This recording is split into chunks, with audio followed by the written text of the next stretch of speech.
High বন্ধুরা, আমি আকাশ। আজকে একটি দারুণ ঘটনা আছে। ঘটনাটি একটি রহস্যময় মৃত্যুর। তোমরা কি real ghost story in Bengali বা রিয়েল হরর স্টোরিজ ইন বেঙ্গলিও বলতে পারো।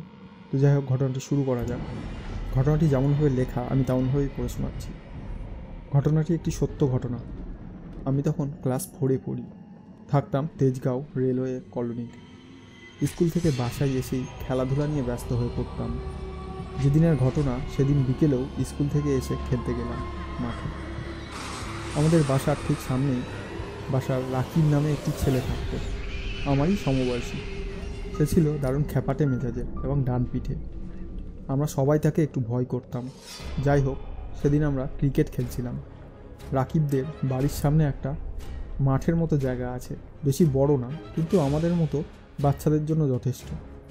তার ঠিক ডান দিকে বাম পাশেই একটি বিরাট বড় বেল গাছ। সেই গাছে অনেক বড় বড় বেল ধরত, তবে কেন জানি না কেউ সেই গাছের বেল খেত না। এমনকি আমরা ছোটোবেলায়ও এড়িয়ে চলতাম গাছটিকে।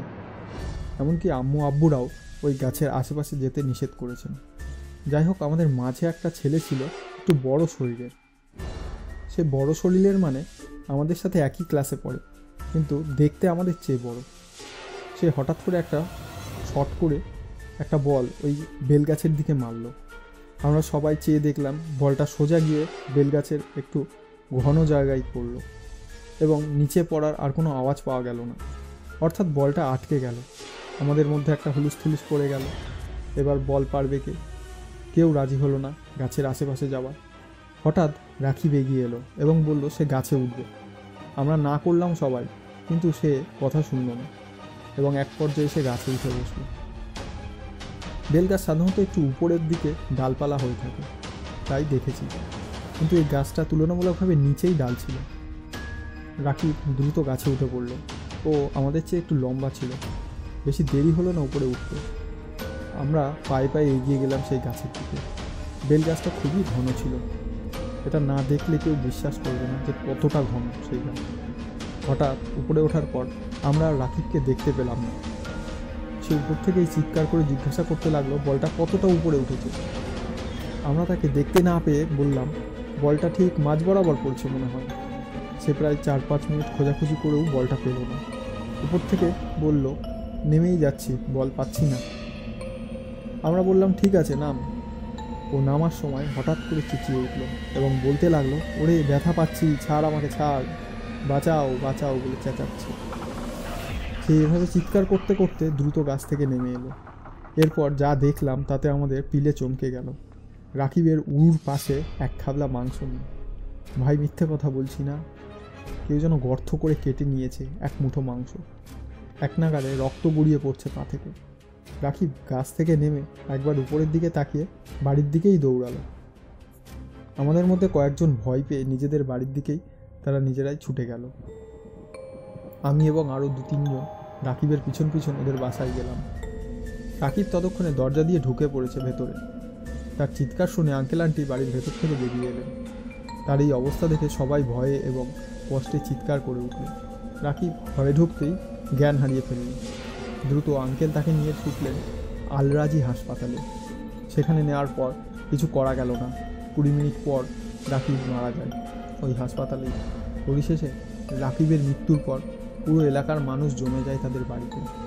আন্টি এক নাগাড়ে বিলাপ করে কান্না করছিলেন। আমি জীবনের প্রথম চোখের সামনে এমন মৃত্যু ঘটা দেখলাম। রাকিবকে হাসপাতাল থেকে নিয়ে আসা হয় বাসায়। লাশটা যখন গোসল করানো হচ্ছিল তখন সবাই বলছিল তার শরীর নাকি খুব দ্রুত ঠান্ডা হয়ে যাচ্ছিল এবং কেমন যেন শক্ত হয়ে যাচ্ছিল।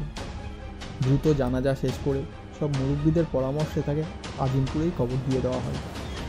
রাকিবের লাশ জানাজার পর আর দেখানো হয়নি, যদিও নিয়ম থাকে যে জানাজার পর মানুষকে লাশ দেখানো যায়। আমার ছোটোবেলায় এর চেয়ে ভয়ঙ্কর কাটানো কথা কখনো চিন্তাও করিনি। প্রিয় একটি বন্ধুকে হারালাম, তাও এভাবেই, যা স্বপ্নে আসেনি কখনো। সেই বেল গাছটা কেটে ফেলা হয়। এরপর গাছটি কাটার পর নাকি প্রায় রাতেই আঙ্কেল আন্টিদের টিনের ছাদে কেউ এক নাগাড়ে কিছু একটা দিয়ে বাড়ি দিত, ধাতব কিছু একটা। প্রচণ্ড আওয়াজ হলেও কেউ সাহস করে বের হতো না। আর ঘুমের মধ্যে আন্টি প্রায়ই দেখতে পেতেন একটা বিদঘুটে মানব দেহ তার দিকে এগিয়ে আসছে। আঙ্কেলরা বেশি দিন থাকেননি সেই বাড়িতে, বাড়িটা ছেড়ে চলে যায় কয়েক মাস পরেই। আমার বাবাও বদলি হয়ে যান, আমরাও চলে যাই নতুন ঠিকানায়। আমি জানি না রাকিবের মৃত্যুর কারণ কী ছিল। ছোট ছিলাম, তাই কারোর সাথে কখনো এ নিয়ে আলোচনা করতে পারিনি। বড় হয়ে সে কথা ভাবি এখনও মনে আছে রাকিবকে। তো যাই হোক, এই ছিল ঘটনাটা কেমন লাগলো অবশ্যই আমাদের কমেন্ট করে জানাও। লাইক এবং সাবস্ক্রাইব অবশ্যই করো, এবং ঘটনাটা পারলে তোমাদের বন্ধুদের সবাইকে শেয়ার করো। ঘটনাটা সত্যিই অদ্ভুত ছিল, বা সত্যিই যদি এরকম কোনো বন্ধুকে হারাতে হয় কখনো, তো কেমন লাগবে। যাই হোক, জানিও ঘটনাটা কেমন লাগলো। আর আমাদের চ্যানেলটা লাইক, সাবস্ক্রাইব এবং শেয়ার করে আমাদের সাথে থাকো। এবং আমাদেরকে তোমরা ইমেল করে ঘটনাটা পাঠাতে পারো। তোমাদের যে কোনো ঘটনা, সত্যি কোনো ভূতের ঘটনা তোমরা পাঠাতে পারো আমাদের জ্যান্তভূত@gmail.com অথবা ফেসবুক পেজ ইনবক্সেও তোমরা আমাদের সাথে যোগাযোগ করতে পারো ঘটনা পাঠাবার জন্য। ঘটনাটি বাংলায় পাঠাতে পারো, কোনো সমস্যা নেই। যাই হোক, আজকের মতো এইটুকুনি। ধন্যবাদ সবাইকে, ভালো থেকো।